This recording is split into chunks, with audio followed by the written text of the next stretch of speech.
नमस्कार, मी जगदीश देशमुख. जनता रिपोर्टरच्या या भागामध्ये आपल्या सगळ्यांचं स्वागत. बातमी नालासोपाऱ्यातून. नालासोपाऱ्यामध्ये अनधिकृत लेबर कॅम्प आहे. पालिकेच्या पाण्याच्या टाकीखाली हा लेबर कॅम्प बनवला गेलाय आणि हा अनधिकृत आहे.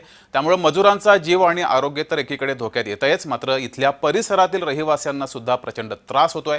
नालासोपारा पूर्वेच्या यशवंत एम्पायर इमारतीच्या जवळ असलेल्या पाण्याच्या टाकीखाली अनधिकृतपणे लेबर कॅम्प उभारला गेलाय. नालासोपाऱ्यातील वादग्रस्त असलेल्या अनधिकृत 41 इमारती वसई विरार महानगरपालिकेनं जमीनदोस्त केल्यानंतर त्या ठिकाणी मळनिस्सारण केंद्र उभारण्यात येणार आहे. या मळनिस्सारण केंद्रावरच काम करणाऱ्या मजुरांकरता हा लेबर कॅम्प बांधला गेलाय. हे मजूर त्या मळनिस्सारण केंद्रावरती काम जरी करत असले तरी त्यांची राहण्याची व्यवस्था अशा भयानक ठिकाणी कशी होऊ शकते असा सवाल आहे. तर दुसरीकडे वसई विरार महानगरपालिकेनं मात्र या समस्येकडे दुर्लक्ष केलंय. यशवंत एम्पायर या संकुलातील नागरिकांनी या अनधिकृत झोपडपट्टीला विरोध दर्शवलाय. या झोपडपट्टीमध्ये वेगवेगळ्या राज्यातून लोक इथं राहत असल्याचं समोर आलंय. अपरात्री रात्री या सोसायटीच्या बाजूला असलेल्या या झोपडपट्टीमध्ये काही घटना घडली तर याला जबाबदार कोण असा सवाल देखील इथल्या रहिवाशांनी उपस्थित केलाय.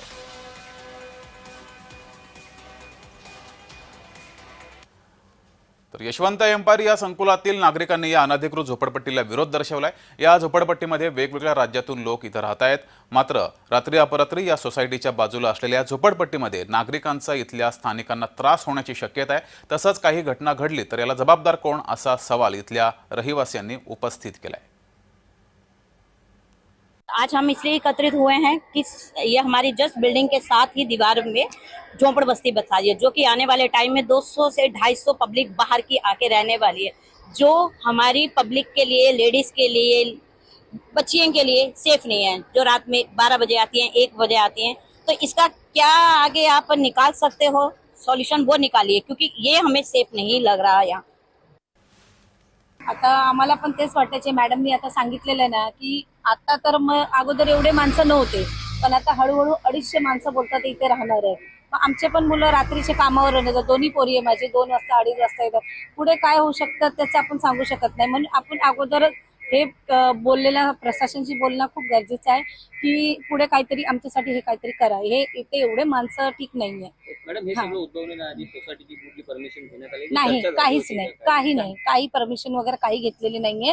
हे आता हळूहळू आम्ही पण एवढा बघितलं पण नाही, लक्ष दिलं नाही. हे जेव्हा बाथरूम वगैरे टॉयलेट बघा मागे सगळं बनवलेलं आहे ना, त्याच्यानंतर सगळ्यांना लक्षात आलं की ते मागे एवढी बस्ती बनली झाली. आणि नंतर इन्क्वायरी केली तर बोलतात 250 माणसं इथे राहायला परमिशन दिली आहे. आता ते प्रशासननी दिली आहे की बीएमसी वालीने दिली ते आम्हाला माहिती नाही, पण ते आम्ही इन्क्वायरी केली तर बोलतात 250 माणसं इथे राहणार आहे. मग आम्हाला ते आम्ही सेफ्टी नाहीये. जर हे माणसं इथे एवढे राहणार तर आम्ही, आमचे पोरं आणि आम्ही सेफ नाही आहे इथे.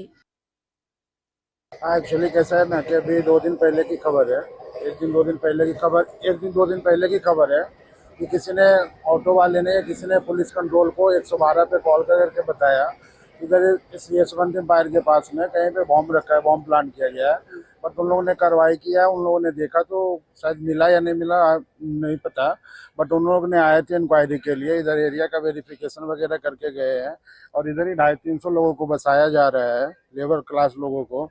अब पता नहीं रोहिंग्या है, झारखंड से लोग हैं, किसी का आधार कार्ड झारखंड का है, किसी का कहीं का है, हम लोग को पता नहीं है. मुझे जब जानकारी में आया है मेरे संदर्भ में, हम लोगों ने राजा नायक जी के पास भी लेटर भिजवाया, डीएमसी को भी मैंने खुद इन्फॉर्म किया, नायक सर को मैंने खुद इन्फॉर्म किया, ऑन व्हाट्सएप पे भी किया, लेटर भी भेजा, पुलिस स्टेशन में भी लेटर भेजा है. बट देखते हैं इसका क्या होता है. एज सुन एज पॉसिबल इसको कार्रवाई करके इसको यहाँ से हटाना चाहिए. जो और भी जगह है वहाँ पे स्थानांतरित करना चाहिए सारी लेबर को. तर आपल्यासोबत इथले स्थानिक रहिवासी डॉक्टर सचिन कुडमुटे हे जोडलेले आहेत. सचिनजी, सुरुवातीला हे सांगा, नेमका तुम्हाला या अनधिकृत झोपडपट्टीमुळे नेमका काय त्रास होतोय? नमस्कार सर, मी डॉक्टर सचिन कुडमध्ये यशवंत एम्पायर सोसायटीचा सदस्य आहे.